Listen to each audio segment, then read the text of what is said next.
Conversations with Suzanna, broadcasting live on the World-Herald Live app or on omaha.com. Catch her every Monday, Wednesday, and Friday, empowering you to look for and accept the good in everything. The future is bright. We'll take a look at what's to come in yours.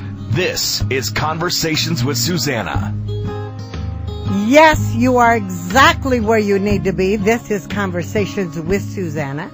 We're heard now on Wednesday, and Wednesday will be the day that you will take a look into your future, find out from what we're talking about how you can improve it, we're going to give you ideas of making your life better constantly. This is what the show is about. It's about empowering you to be your best. It's about giving you information you can use as you're standing at the water cooler or at dinner. These are incredible things you can use in your life. So today's topic, I've got to tell you, I'm pretty excited about. I got the video and I got the book. I must tell you, I'm very excited about the video. And I shared it with a screening with a girl who's coming on later, who's going to tell you about the screening of the video. However, not to think that I'm a problem, but I did not share the book.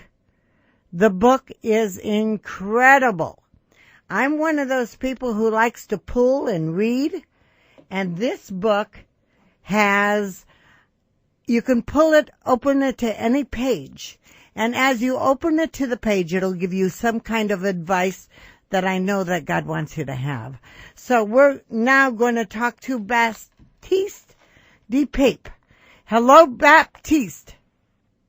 Hello. Well, thank you for having me on your show. I'm so honored you're here. Now, I got to tell you, I'm very impressed with this book. This book has rocked my world. Only because in the research of the 18 people that you did, you put some great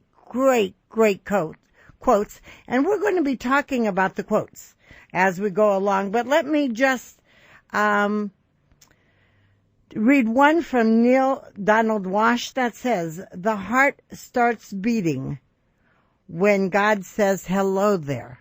I love that. Tell me why, or tell me what you hope the Power of the Heart book and the movie will do. Well, if you look at all spiritual traditions and religions, then the heart has been described as a source of wisdom and intelligence. And, of course, I could not interview Lao Tzu or the Buddha or Jesus anymore, so, I was looking for ambassadors of the heart in our time. And I think that, we've been taught to do everything with our mind, and that's okay, but I believe that our heart is really important. It is a source of wisdom that can see much more than the mind. And the best way to explain it is this: if you are on a boat on a river, then your mind can only see the next bend, the next turn on the river, but your heart can see the whole journey from source to sea. So your heart can see much more. The only problem is that we don't trust the heart, and we can only learn to trust the heart if we start experimenting with it. And I think that our mind is good, but our mind should not be the master in our lives. Our heart should be the master, and the mind should be the servant. And I hope that that people realize that start to live more from the heart and start to work more from the heart. Now, I'm not sure you've ever been in the Midwest. Okay, but we're. I'm from Europe, so. We have a lot of beautiful land in the Midwest, so you must come see us. But we always question the heart, and if your heart has been broken, how do you heal it, and how do you go to trusting the heart?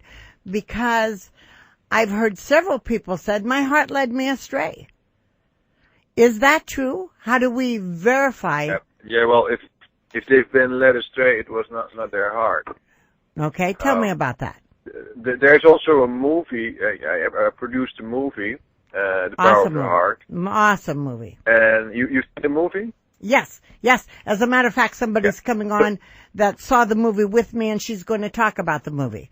So if you want to listen for a little bit after we're done, she'll be telling what she got from the movie. But go ahead. I would love to do that, but right after this interview, I have another interview. That's with good. people Good. We need to get the word out. So let's keep. So yeah, but the movie starts with an experiment done by the HeartMath Institute in Boulder Creek, California, and this has been done in many laboratories all over the world, but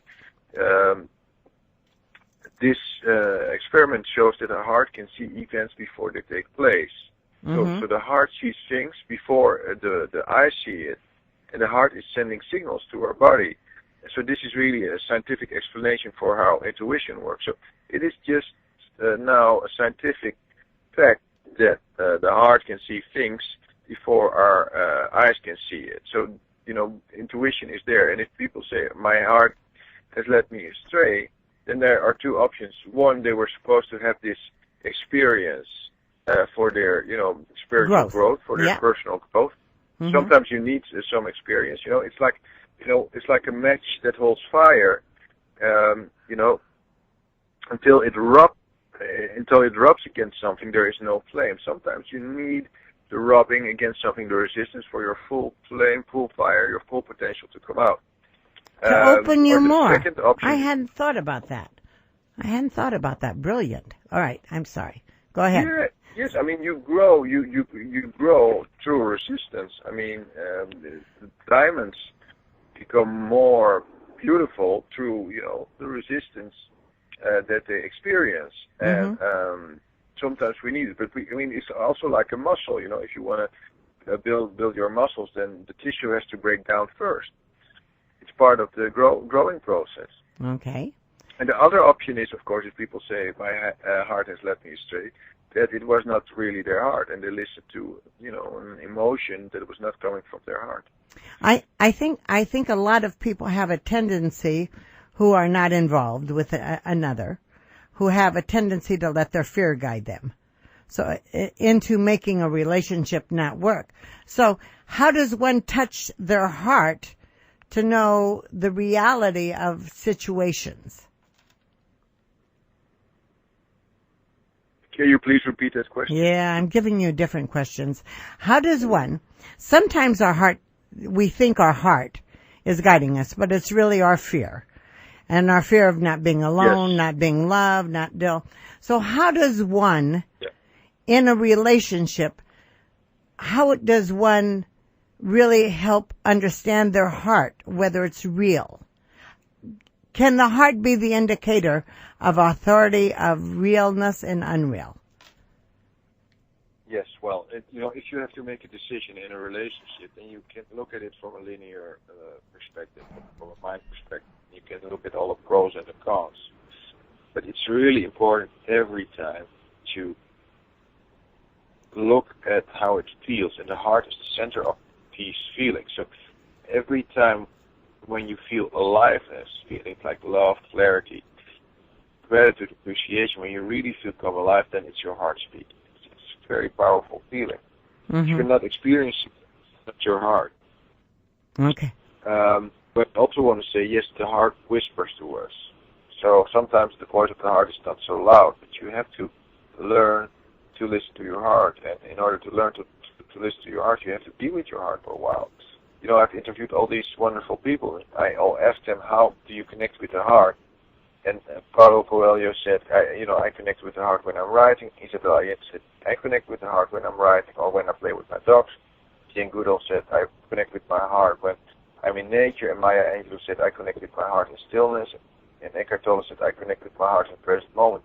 They all gave different answers, but it means that we have to take time and invest in our relationship with the heart and see how we can listen to our heart. And everyone has their own way, but you need time with yourself in order to figure that out. Okay. The silence is a real big thing. So as I understand this, that how did you come to the realization you wanted to do this book, this video, which is, again, awesome. Go ahead. How did you come to the realization that you wanted to do this? Because you're a lawyer, and you got a great offer to be a lawyer. Okay, so Yes. I know your Yes, story. well, So tell us your story about how you decided. Yeah, well, I realized that I didn't want to be a lawyer for the rest of my life, and in that period, I knew what I did not want, but I didn't know what I wanted. So in that period, finding my purpose in life became an item in my life. And one night I saw a video in the New Earth series, and it was an episode about finding your purpose in life, and it was a conversation between Oprah Winfrey and Eckhart Tolle.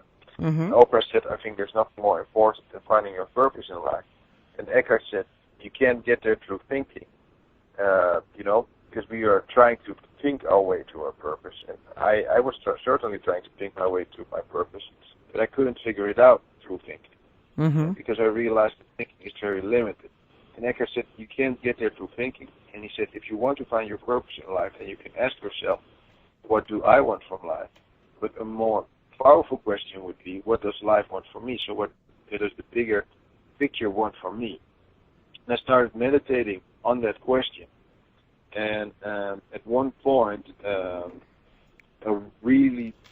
had a really very powerful experience of, the best way to describe it, it's like there was a bone in my heart, and I felt that it broke. And, of course, I know we don't have bones in our heart, but there was a very powerful feeling going through me. It was an experience of love, clarity, but most of all, an experience of coming home. When I had this experience, the idea came, you have to make a movie about the heart. And this was so powerful, and I remembered what Eckhart Tolle had said, you can't get there through thinking, and this was not coming through my thinking, it was going through my feeling.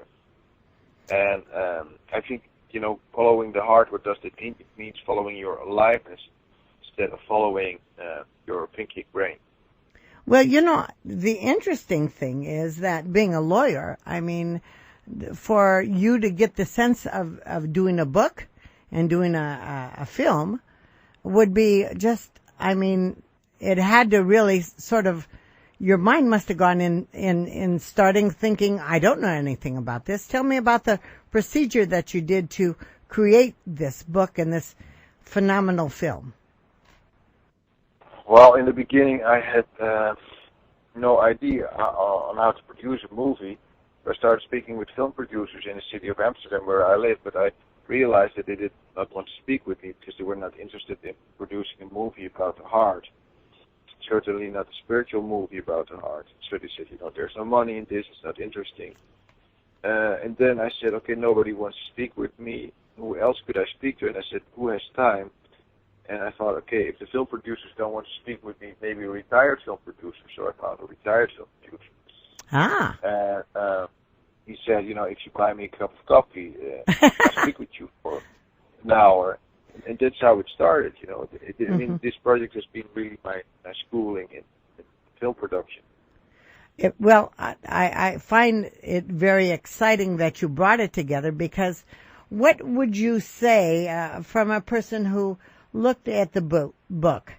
What would you say are I again love the book more. I mean, I'm just because I pulled pages. Do you know what that means?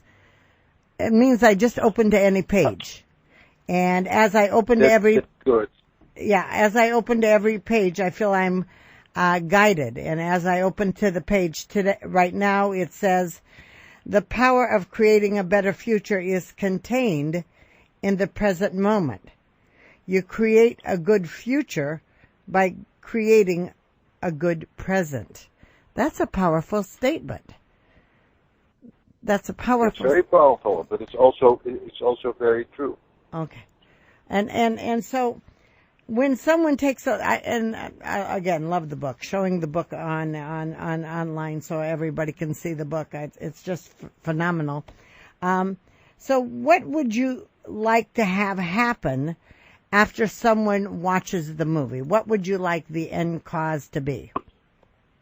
I want people, if they love it, to share it with everyone they know. I believe in word of mouth.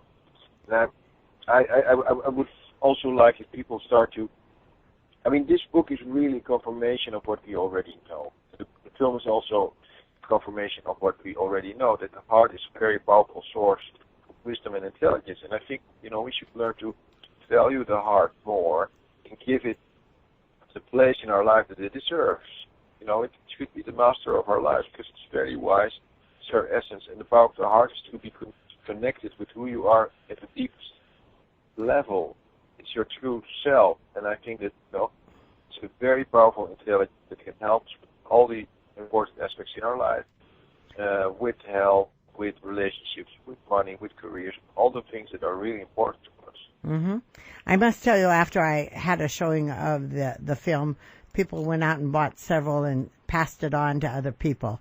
It is a film that is empowering, but I must tell you, talk to me about the bathroom scene. I mean, I have used the power of gratitude for not having to deal with that.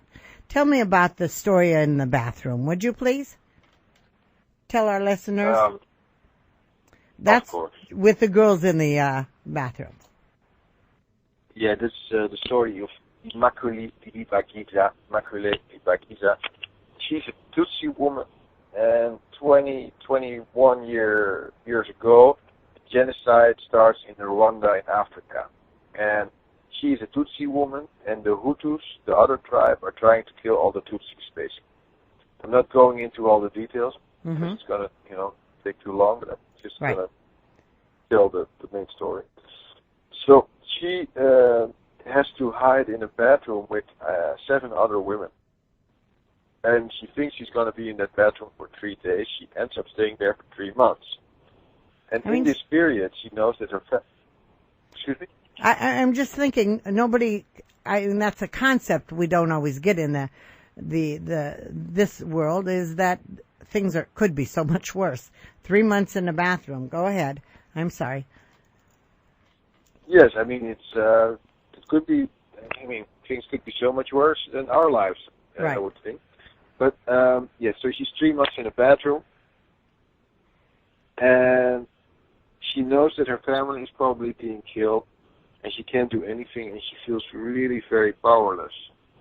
And in this period, she feels a lot of anger, and she feels so much anger and toxicity and rage against the Hutus.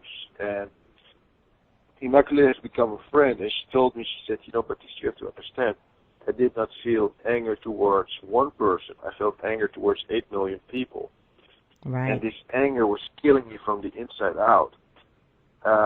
So she could not, her body could not bear this physical pain anymore that she was feeling because of all the anger and the rage that she was feeling.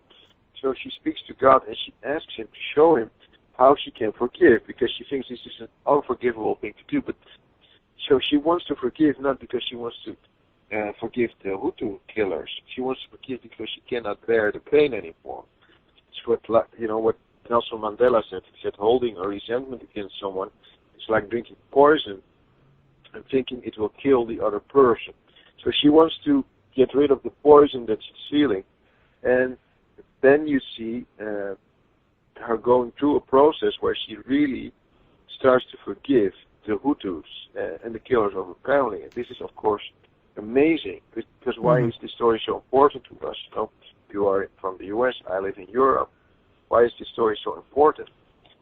Because this happened in Africa, so why does it have any meaning to us? It is important because it stretches our definition of what forgiveness is. Because if Immaculée is capable of forgiving the killers of our family, then we certainly must be able to forgive whomever we need to forgive in Europe or in the U.S. We're going to take a break right now, and we're going to be coming back. And I have Baptiste de Pape on the show. His book is The Power of the Heart. His powerful movie, is The Power of the Heart. He had the director from The Secret, so he does it with the foundation of knowing the truth. We will be right back. This is Conversations with Suzanna. Stay tuned. More from Baptiste. Make plans now to play in the 2015 State Games of America. Choose from more than 60 sports. Meet and compete against athletes from across the U.S. Enjoy the star-studded opening ceremonies at Memorial Stadium and 2 nights of activities and entertainment at Pinnacle Bank Arena. It's the nation's premier amateur sports festival, and it's open to all Nebraskans. Register or find more information today at nebraskasportscouncil.com. Pick up the Omaha World-Herald every Tuesday for our new Omaha Drive section. You'll find the latest in pre-owned cars, trucks, SUVs, and more for sale in one convenient place. All vehicles are sorted by make, model, year, and price for easy searching. And check out OmahaDrives.com 24/7 for used and new autos. Celebrate Lustfest Memorial Day weekend with family and friends on Sunday, May 24th, as the Omaha Symphony presents Fireworks for Freedom at the Tom Hannafin Rivers Edge Park in Council Bluffs. This wonderful free concert starts at 8 p.m. Bring your lawn chairs and blankets, relax, and enjoy breathtaking fireworks by J&M Displays, along with a free patriotic concert by the Omaha Symphony, presented by HGM Associates, Inc. and the Southwest Iowa Foundation, with media partner Omaha World-Herald. Brought to you by the Iowa West Foundation and the City of Council Bluffs. Visit lustfest.com. That's LOESSfest.com. We're stopped here at one of those roadside memorials you see once in a while along the way. You know, those little white crosses. Well, somebody died right here in a tragic crash. And in Nebraska, 7 out of 10 killed weren't wearing seatbelts. So don't wait till you see a little white cross to buckle up. Get your belt on. Or your family might be putting up a little white cross. Click it or ticket from the Nebraska Department of Roads. When I grow up, I want to be a new pair of blue jeans. When I grow up, I want to be a kid's first computer. When I grow up, I want to be a glass countertop in a new home. When I grow up, I want to be a kid's best birthday present. When I grow up, I want to be a football stadium. When I grow up, I want to be a warm place on a cold day. When I grow up, I want to be a fancy When I grow up, I want to be a bike that races around the country. When I grow up, I want to be a bench on a forest trail. I want to be a rocking chair on a sunny porch. I want to be a skyscraper. I want to be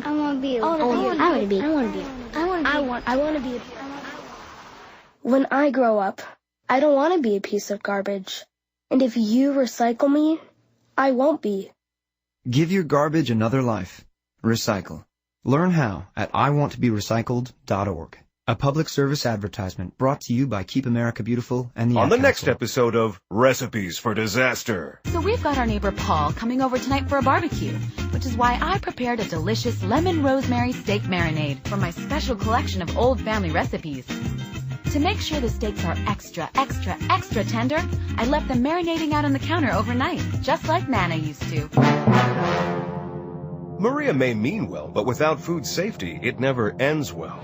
Always thaw or marinate foods in the refrigerator at 40 degrees Fahrenheit or below, or you could make your friends and family really sick.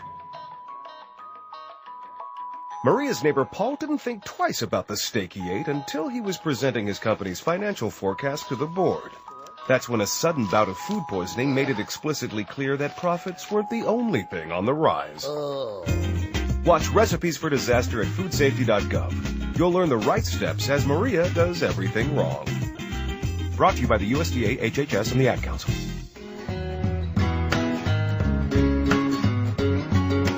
Yes, you are exactly where you need to be. This is Conversations with Suzanna on the World-Herald Live app and also on omaha.com/Suzanna. If you're on the line, you can see that a beautiful woman stepped into the studio. We're not going to talk to her because I have right now on the line Baptiste Pape. He is the author of The Power of the Heart and The Power of the Heart video and book. Hello, Baptiste. Thank you for coming on. Hello, Suzanna. All right. Good to be on your show. Well, I've got to tell you a small secret. This girl come in the studio, and I did not show her the book because I'm not giving it away, you know? And she says, "Can I have the book?" I says, No, it's mine. It is a profound book that has awesome, wonderful quotes in it. that you can use in your life all the time, and it's by some very noted people that have I've studied. Some of them I've never known. I just want to tell you, amazing.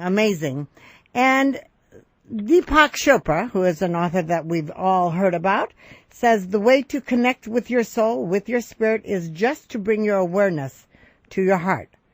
Bring your consciousness awareness to your heart.